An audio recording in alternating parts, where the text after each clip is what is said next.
अस्सलाम वालेकुम। आज हम स्टार्ट करेंगे बेसिक मैथ 1 का लेक्चर नंबर 12 और इसमें हम स्टार्ट करेंगे फोर्थ चैप्टर को। प्रीवियस लेक्चर में हमने थर्ड चैप्टर को कंप्लीट कर लिया था। आज हम फोर्थ चैप्टर को स्टार्ट करेंगे। फोर्थ चैप्टर है आपका फंक्शंस का।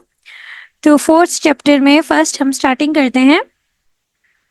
In ordinary language, we often use the word function that indicates dependence of one varying quantity on an other।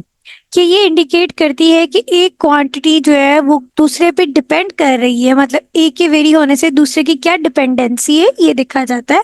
For example, if mathematics teacher assign a letter grade from the set this A, B, C, D, F on the basis of students' performance in examination। For example, एक math के teacher है, उन्होंने grade assign किए हैं। Grade कौन कौन से A, B, C, D, F है। स्टूडेंट की परफॉर्मेंस जैसे एग्जाम में आई है उस लिहाज से definitely teacher has some rule to transform examination scores into grade. अब जरूरी है कि टीचर के पास कोई ना कोई मेथड होगा। इतने परसेंट नंबर आए हैं तो ये ग्रेड होगा, और अगर इतने परसेंट है तो ये ग्रेड होगा। अब वो ग्रेडिंग जो हुई है उसके लिहाज से हमने सपोज कर लिया, suppose that the grade are A for Zeenia. तो जीनिया को ए ग्रेड दिया गया, C for Zainab, B for Hareem, A for Abdullah and D for Zoya. This assignment of grade is illustrated in figure. अब ये जो असाइनमेंट है इस ग्रेड्स की, इसको हमने एक फिगर में ड्रॉ किया है। वो किस तरह से ड्रॉ किया है देखिए, हमने एक साइड पे रखे हैं, सभी के नेम्स लिख दिए, जीनिया, जैनब, हरीम, अब्दुल्ला, जोया। दूसरी साइड पे हमने ग्रेड्स लिख दिए हैं। तो अब देखिए, ए ग्रेड जीनिया को मिला है और अब्दुल्ला को भी ए ही मिला है, तो हमने अब्दुल्ला को भी ए ही साइन किया। जैनब को कौन सा ग्रेड मिला है? सी। हरीम को ग्रेड कौन सा मिला है? बी। और जोया को ग्रेड कौन सा मिला है? डी। तो ये ग्रेड्स जो है ना, ये जो असाइन किए गए ना, ये ग्रेड्स बना के फंक्शन, ये एक फंक्शन डिफाइन हो गया है, जिसमें फंक्शन कैसे डिफाइन हुआ? स्टूडेंट्स और ग्रेड्स के दरमियान में ये जो रिलेशन बना, ये एक फंक्शन हो गया है। A function is a mathematical rule that assign to each input value of one or only one output value। कि फंक्शन जो है मैथमेटिक्स का एक ऐसा रूल है जिसके अंदर हम हर इनपुट वैल्यू जो असाइन करते हैं ना, उसकी हमें ओनली वन आउटपुट वैल्यू मिलेगी। मतलब कि हर इनपुट वैल्यू की एक आउटपुट वैल्यू हमें मिलती जाएगी। तो नेक्स्ट अब देखिए ना, ये सिंपली फंक्शन को एक्सप्लेन किया जा रहा था कि फंक्शन है क्या है। लाइक जैसे अब यहाँ पर जो है ग्रेड्स के बारे में है। अगर हम दूसरी तरह से ले लेते हैं, लेट हम कह देते हैं f of x is equal to 2x। तो हमारे पास यहाँ पे 1 2 है, तो हम ये देखिए ये किस पे साइन होगा? 1 2 3 4। तो 1 जो है जब वो 2 से मल्टीप्लाई होगा वो 2 हो जाएगा, और 2 जो है जब वो x से मल्टीप्लाई होगा वो 4 हो जाएगा। तो ये हमारा ये भी एक फंक्शन हो गया जो हमने असाइन कर दिया है दो सेट्स के दरमियान। वो दो सेट्स कोई से भी हो सकते हैं, ठीक है। नेक्स्ट है, this relation is an example of a function. जो ऊपर हमने रिलेशन एक बताया है ना, ये रिलेशन जो एक फंक्शन है। लेकिन ये फंक्शन कैसे, उसकी भी एक कंडीशन है। रिलेशन बहुत सारे होते हैं, जो भी सेट्स के दरमियान हम डिफाइन कर दे दो सेट्स के दरमियान, वो रिलेशन है। लेकिन हर रिलेशन जो है फंक्शन नहीं होता। More generally a function can be visualized as an input output device. Function को अगर हम अपनी इमेजिनेशन में देखें ना, विजुअलाइज करें, मतलब थिंकिंग में एक इमेज बनाए, तो वो क्या है? वो एक इनपुट आउटपुट डिवाइस है। मतलब कि फंक्शन को हमने एक इनपुट देना है और उसने हमें आउटपुट दे देना है। तो ये एक डिवाइस की तरह काम करता है, या मशीन कह सकते हैं उसकी तरह काम करता है, जिसको एक इनपुट दी जाती है और वो आउटपुट प्रोड्यूस करके देता है। अब मैथमेटिक्स में जो फंक्शन की मेन डेफिनेशन है वो क्या है? हमारे पास जो फंक्शन की मेन डेफिनेशन है वो ये है कि let a and b be two non empty set. यहाँ पे ये जो चीज लिखी हुई है ना कि दो नॉन एम्प्टी सेट होंगे तभी वो रिलेशन डिफाइन होगा। कि एक सेट एम्प्टी हो तो दूसरे से कोई रिलेशन नहीं बनता है। A function from a to b, जो फंक्शन होगा वो ए से बी की तरफ जाएगा, इज अ रिलेशन। ये एक रिलेशन है that assigned each element of a to a unique element of b. कि ये जो फंक्शन है ना ए से बी की तरफ, ये एक रिलेशन बन रहा है। कौन सा रिलेशन है? जो कि असाइन करता है ए के हर एलिमेंट को एक बी के एक यूनिक एलिमेंट के साथ। मतलब यूनिक मींस कि ए का हर एलिमेंट, ए जो एलिमेंट है ना वो हर एक एलिमेंट के साथ नहीं रिलेशन बना रहा है बी में, वो किसी एक के साथ बना रहा है, वो यूनिक है। वी राइट, हम इसको किस तरह से लिखते हैं, f of a is equal to b. अगर b जो है, if b is the unique element of b, मतलब कि ये जो b है ना, ये जिसके ऊपर मैप कर रहा है, या मैं आपको थोड़ा सा एक्सप्लेन करती हूँ। जैसे कि ये हमारे पास दो हैं, a b c और d। लाइक हम कह रहे हैं a को हमने c के साथ भी रिलेशन बना दिया है। अच्छा, और उसके बाद अब हम देखें, हम कह रहे हैं कि हर एक यूनिक है, तो ए का हम कह रहे हैं कि डी के साथ भी रिलेशन है, तो ये तो कंडीशन फंक्शन में नहीं आती ना। फंक्शन की कंडीशन क्या है कि a function from a to b, like हमने ये सेट कह दिया जी ए है, ये सेट हमने कह दिया बी है, is a relation that assign each element of A. E का हर एलिमेंट असाइन हो, यहाँ पे बी तो असाइन ही नहीं हुआ, बी तो वैसे ही रह गया, तो ये तो फंक्शन नहीं हुआ। और नेक्स्ट कंडीशन क्या है, to a unique element of b, जो एलिमेंट होगा बी का वो भी यूनिक होगा, मतलब कि वो डिफरेंट होगा हर एक के लिहाज से। अभी हम फर्दर इसकी काफी एग्जांपल्स करेंगे फंक्शंस की। अभी अगर आपको नहीं भी समझ आ रही तो आगे आगे चीज समझ आनी शुरू हो जाएंगी। तो we write f of a is equal to b, and if b is a unique element of B assigned by the function f to the element a of A, कि अगर जो है ना बी वो एक यूनिक एलिमेंट है जो कि असाइन हो रहा है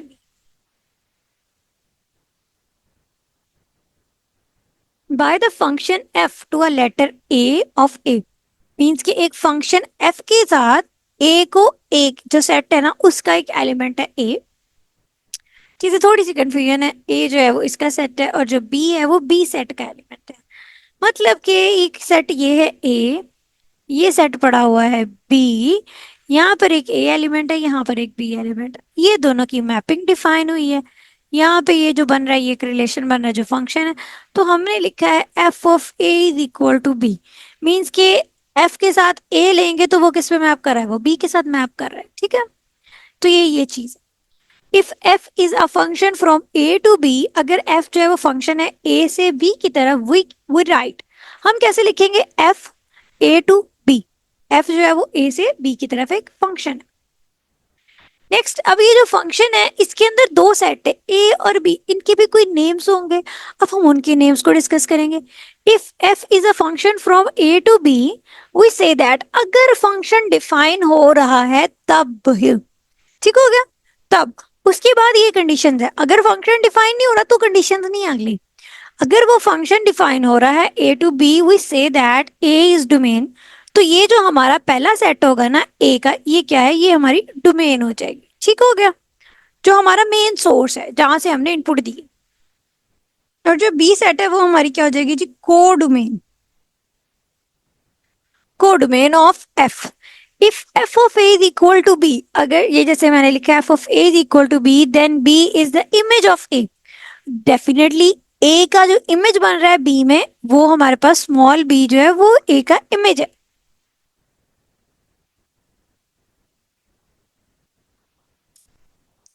तो ये हमारा जो है ये b का, b is the image of a and a is a pre image of b, और a जो है वो प्री इमेज है, मीन्स के उससे पहले ही जो आ रही है, मतलब ये प्री इमेज बन रहा है। अगर हम इसको देखें तो ये इसका इमेज बन रहा है, ठीक है, पीछे।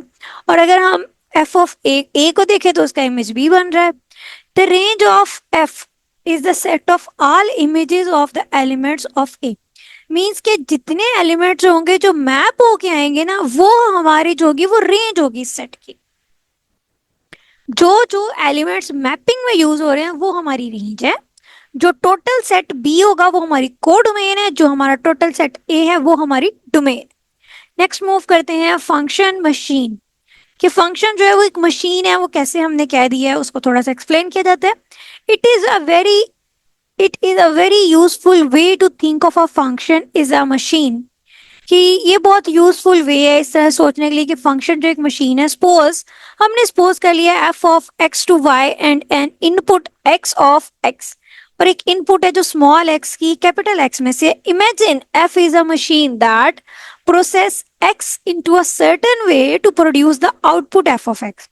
इमेजिन करें कि हमारे पास एक एफ मशीन है, ठीक है, लाइक मशीन, अब हम कह देते हैं कि हमारे पास जूसर मशीन है, ठीक है, वो एक मशीन है, उसका एक फंक्शन है कि हमने यहां से उसके अंदर एप्पल्स जो है ना उसको एंटर किया, इनपुट दिया हमने एप्पल्स की फॉर्म में, उसने हमें एप्पल के जूस की फॉर्म में आउटपुट दे दी। ठीक है, तो इस तरह से जो हमने चीज, जैसे कुछ ना कुछ हमने इनपुट दी एक मशीन को, उसने हमें कोई ना कोई प्रोसेस करने के बाद आउटपुट देनी। लाइक हमारे पास ओवन है, हमने उस मशीन को इनपुट दिए फूड, ठीक है, उसने बेक करके हमें जो है वो फर्दर केक बना दिया, जो जो जिस तरह से इंग्रेडिएंट्स है उस तरह से हमारी रिक्वायरमेंट्स हो उसने पूरा कर दिया। तो ये मशीन जो है जिसको हम इनपुट देते हैं और वो हमें कुछ ना कुछ आउटपुट प्रोवाइड करती है। Imagine F is a machine that produce X in a certain way to produce the output F of X. कि हमने उसको X दिया, उसने हमें F of X दे दिया, उस फंक्शन की कुछ ना कुछ output the. For some example with a diagram are given, अब इसकी कुछ एग्जाम्पल्स हैं। डायग्राम से गिवन दे दी गई है कि हमने कहा कि F जो है ना वो हमारे पास R से R पे मूव कर रहा है, तो sends each real number x into x square, कि हर x को x स्केयर में बदल दिया जाए। Symbolically f of x is equal है x स्केयर, जो f ऑफ x है वो x स्केयर के इक्वल आ जाता है। For the sake of brevity this function may be written as this, कि इस फंक्शन को हम इस तरह से भी लिख सकते हैं। देखिए x और f ऑफ x कैसे हो गया जी, हमने कह दिया जी f of x is equal है x स्केयर। हमारे पास एक नंबर है जी x, वो क्या है 1 है, जब आउटपुट क्या आएगी वो भी डेफिनेटली 1 आ जाएगी, स्केयर है 1 का तो 2 है। अब इसकी आउटपुट क्या आएगी जी, हमारा y क्या आ गया 4 आ गया। हमारे पास x क्या है जी 3 है, और y क्या आ गया हमारे पास 3 का स्केयर 9 आ गया। तो ये जो मशीन है ना, ये कह लें जी ये स्केयर कर रही है इस टाइम, डबल तो नहीं कह सकते ना, अगर तो यहाँ पे 2 होता है इसके साथ तो हम कह देते जी ये वो मशीन है जो चीजों को डबल करती है, नंबर्स को डबल करती है। तो ये हमारे पास क्या है जी स्केयरिंग फंक्शन है, ठीक है, स्केयरिंग नंबर्स नहीं है, स्केयरिंग फंक्शंस है, कि फंक्शंस जो भी हम लिखेंगे ना उनका वो स्केयर कर देती है। तो यहाँ पर हमने जितने भी एंट्रीज करनी है ये उनका स्केयर कर देगी हमारी।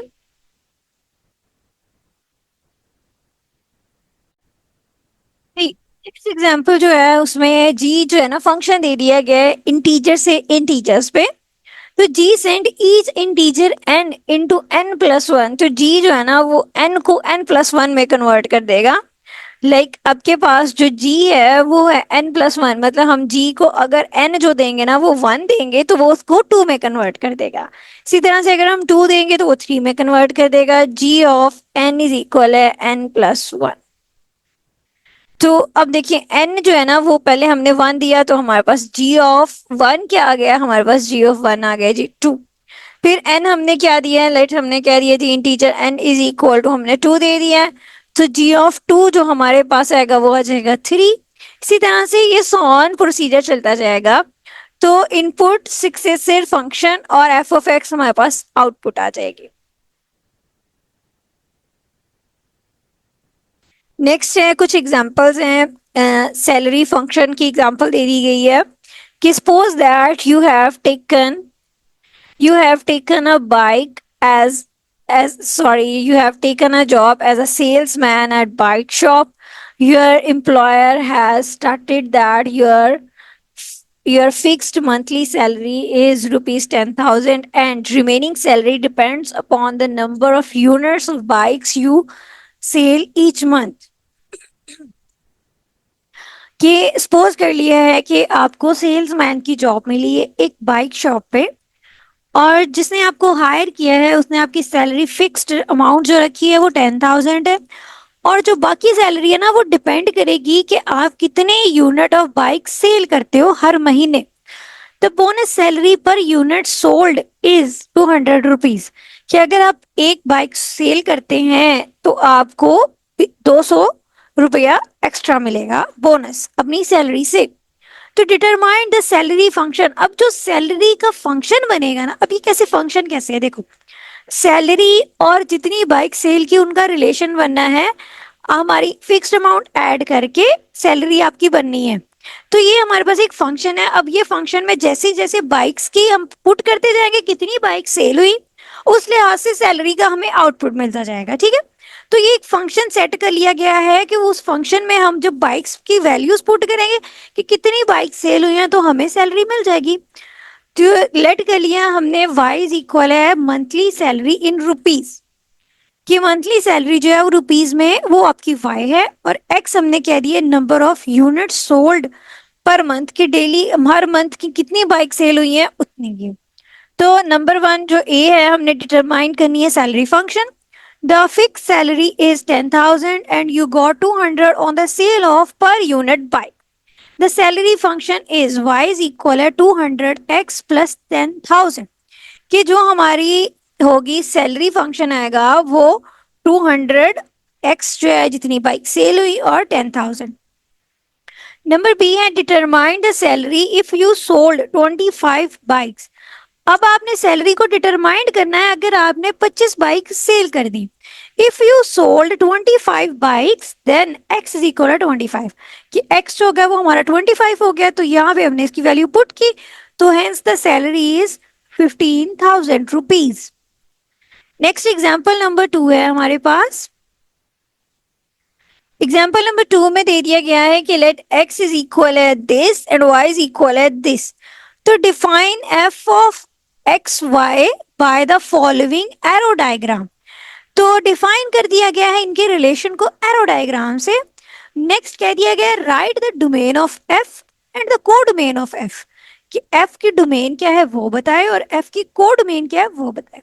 तो हमारे पास जो सेट ए होता है मींस कि जो पहला सेट होता है वो डोमेन होती है, जो दूसरा सेट होता है वो कोडोमेन होती है। ये आपने ऑलवेज याद रखना है कि फंक्शन का पहले सेट के जितने एलिमेंट्स है वो सारे डोमेन है। मींस आपका जो एक्स है वो एज इट इज डोमेन है, तो डोमेन ऑफ एफ क्या है, जो आपके पास एक्स है 1 2 5, और जो आपके पास वाई है वो आपका कोडोमेन है। यहाँ पे बाय मिस्टेक ये प्रिंटिंग मिस्टेक हो सकती है, तो ये आपका जो y है ना ये वो है, ठीक है। जो y के अंदर जैसे y है वो सारी आपकी कोडोमेन आएगी फंक्शन की। नेक्स्ट है फाइंड f ऑफ 1। तो f ऑफ 1 किस पे मैप कर रहा है, a पे। f of 1 is equal to a, f of 2 is equal to d and f of 5 is also is equal to d। Next अब पूछा गया है what is the range of f। Range वो होती है कि b में जो है ना सेट जो मतलब y है या b है उसके कितने एलिमेंट्स के ऊपर मैपिंग हुई है, कितने एलिमेंट्स के साथ मैपिंग की गई है जो वो रेंज में आएंगे, जिनके साथ मैपिंग की गई है। जो खाली जैसे बी है और ये सी है तो ये रेंज में नहीं आएंगे, ये सिर्फ कोडोमेन का हिस्सा है, ये रेंज में नहीं आएंगे। रेंज में वो आएंगे जो किसी की प्री इमेज है, ठीक है, सॉरी इमेज, जो किसी फंक्शन की इमेज है। जैसे एफ ऑफ 1 की इमेज ए है, एफ ऑफ 2 की इमेज डी है और एफ ऑफ 5 की इमेज डी है, तो ये जो है ना जो इमेजेस वाले आएंगे वो रेंज में आएंगे। तो range of f is equal है ए और डी। नेक्स्ट उन्होंने कह दिया represent f as a set of pairs. So pairs किस फॉर्म में बनते होते हैं, पेयर्स हमारे बनते हैं एक्स कोमा वाई। एक्स का एलिमेंट 1 है, वाई का एलिमेंट ए है, नेक्स्ट एक्स का एलिमेंट 2 है और वाई का एलिमेंट डी है, उसके बाद नेक्स्ट हमारे पास 5 है और डी है। तो ये हमारा जी रेंज सेट इंक्लूड हो गया, ठीक है। सॉरी हमारा जो ऑर्डर्ड पेयर की फॉर्म में रिप्रेजेंटेशन हो गई है। और रेंज अगर आपने यहां से भी देखनी हो ना, अगर ये जैसे हमें डिफाइन कर दिएगा तो यहाँ से भी हम जो एलिमेंट्स होंगे ना बी के वो रेंज होती है। सिंपली हम यहाँ से भी देख सकते होते हैं, ये मैपिंग अगर नहीं देखना चाहते तो ये जो आपका ऑर्डर पेयर जब बन जाएगा ना, देखिए इसमें जो सेकंड एलिमेंट्स हो गए वो रेंज के एलिमेंट्स हैं, और आपने एलिमेंट्स रिपीट नहीं करने हैं, जस्ट सिंगल टाइम लिखने हैं। नेक्स्ट हमारी एग्जाम्पल नंबर 3 है। If f of x is equal है 2x plus 3 and the domain F is equal है दिस।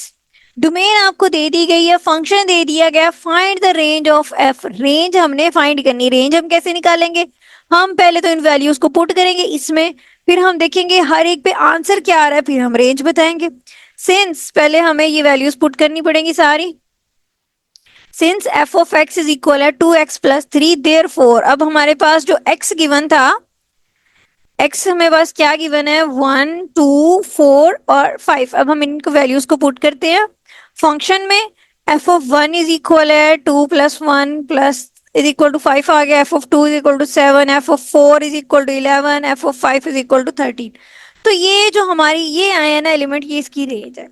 नेक्स्ट उन्होंने क्या कहा है कि जी आपने ऑर्डर्ड पेयर की फॉर्म में लिख देना है इनको, तो वो आपने डोमेन और रेंज दोनों के एलिमेंट्स को कंबाइन कर देना है। वो किस तरह से करना है, जैसे यहाँ पर आपका 1 के लिए 5 आ रहा है तो ये एक ऑर्डर पेयर बन गया, 2 के लिए आपका 7 आ रहा है दूसरा ऑर्डर पेयर, 4 और 11 है, और इसी तरह से 5 और 13 है, तो ये आपके ऑर्डर्ड पेयर बन गए हैं। उसके बाद नेक्स्ट एरो डायग्राम बना के इनको रिप्रेजेंट कर दिया गया।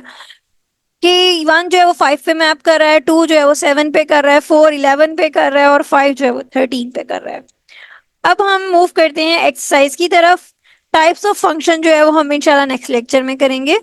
एक्सरसाइज 4 में क्वेश्चन नंबर 1 है, इफ हमें दे दी गई है values F of 1 is equal है 3, एफ ऑफ 2 इज इक्वल है 5, एफ ऑफ 3 इज इक्वल है 7 और एफ ऑफ 9 इज इक्वल है 19, then write the domain of f and the range of f. अब देखिए जो ये एलिमेंट्स हैं 1 2 3 और 9, ये आपकी डोमेन के एलिमेंट्स हैं और ये जो आंसर्स आ रही हैं आपकी रेंज है। तो सिंपली आपने डोमेन और रेंज बता दी। नेक्स्ट उन्होंने कह दिया कि आपने जी एरो डायग्राम बनानी है। देखिए ड्रा एरो डायग्राम, तो इसी की आपने एरो डायग्राम बना देनी है। तो आपने सीक्वेंस वाइज मैपिंग कर दी है। 1 जो है वो 3 से मैप हो रहा है, 2 5 पे, 3 7 पे, 9 19 पे। उसके बाद नेक्स्ट कह दिया कि इनको ऑर्डर्ड पेयर की फॉर्म में लिख दें, तो आपने इसी के ऑर्डर पेयर बना देने हैं। 1 और 3 का ऑर्डर पेयर है, 2 और 5, 3 7 और 9 और 19 का ऑर्डर्ड पेयर बन रहा है। क्वेश्चन नंबर 2 है कि if f is equal to this, अब हमें जो है ना वो रिप्रेजेंट करके दे दिया गया फंक्शन ऑर्डर्ड पेयर की फॉर्म में, then write domain and range of the function. तो हमने इसकी डोमेन और रेंज बतानी है। तो जो इसके फर्स्ट एलिमेंट्स हैं वो इसकी डोमेन है, ठीक है। तो हमने फर्स्ट एलिमेंट्स का सेट अलग से बना लिया है। देखिए ए बी सी ई जी, तो ये हमारी डोमेन है। और जो सेकेंड एलिमेंट्स है वो हमारी रेंज, तो ये हमने इसकी रेंज बता दी। नेक्स्ट है क्वेश्चन नंबर 3 है, लेट एफ इज इक्वल है एक्स टू वाई। एफ जो है वो हमारा एक्स टू वाई मैप कर रहा है via function defined as f of x is equal है 3x माइनस 1। तो इस तरह से डिफाइन कर दिया गया है कि 3x माइनस 1 है, एक्स की वैल्यूज को हम इसमें पुट करेंगे तो ये हमारी वाई की वैल्यूज आती जाएंगी। वेयर एक्स इज इक्वल है दिस, एक्स हमारे पास ये है और वाई हमारे पास जो है वो ये आ जाएंगे। नेक्स्ट क्या कह दिया गया, क्वेश्चन नंबर 1 है, right the domain of F. हमने जो डोमेन है एफ की वो बतानी है। तो जो एक्स होता है वो आपकी डोमेन होती है, तो आपने एज इट इज लिख देना है domain of f is equal है एक्स, वही आपकी जो एक्स की वैल्यूज है वो बता देनी है। उसके बाद नेक्स्ट है राइट द को डोमेन ऑफ एफ। तो को डोमेन ऑफ एफ जो है वो जो y की वैल्यूज हैं वो हमारी है। नेक्स्ट है right the range of f। अब जो रेंज आएगी वो कौन सी आएगी, जो हम फंक्शन में डोमेन की वैल्यूज को पुट करेंगे और जो आंसर्स आएंगे वो आपकी रेंज होगी। तो देखिए हमने फंक्शन में डोमेन की वैल्यूज को पुट किया 0 2 4 और 6 और ये हमारी रेंज आ गई। -1 5 11 और 17 ये हमारी रेंज आ गई है। और डी पार्ट में पूछा गया है कि अपने जो है रिप्रेजेंट करना है फंक्शन को f जो है फॉर्म ऑफ ऑर्डर्ड पेयर। तो ऑर्डर्ड पेयर हमारे क्या होंगे, डोमेन का एलिमेंट और जो रेंज आई है वो हमारे कंबाइन करके। तो यहाँ पे हमारा पहला क्या बनेगा 0 -1, दूसरा हमारा बनेगा 2 और 5 और तीसरा हमारा ऑर्डर पेयर बनेगा 4 और 11 और 6 और 17, ये हमारे ऑर्डर्ड पेयर बनेंगे। क्वेश्चन नंबर 5 है द एरो डायग्राम इज।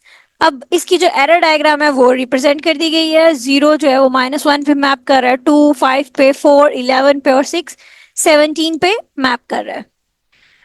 आज का लेक्चर उम्मीद है आपको अच्छे से समझ आ गया होगा। नेक्स्ट लेक्चर में हम जो रिमेनिंग एक्सरसाइज है वो करेंगे और जो फंक्शन की टाइप है उनको डिस्कस करेंगे, उनकी एग्जाम्पल्स करेंगे और फिर हम उनसे रिलेटेड सारे के सारे जो क्वेश्चंस है उनको करेंगे। तब तक के लिए अल्लाह हाफिज।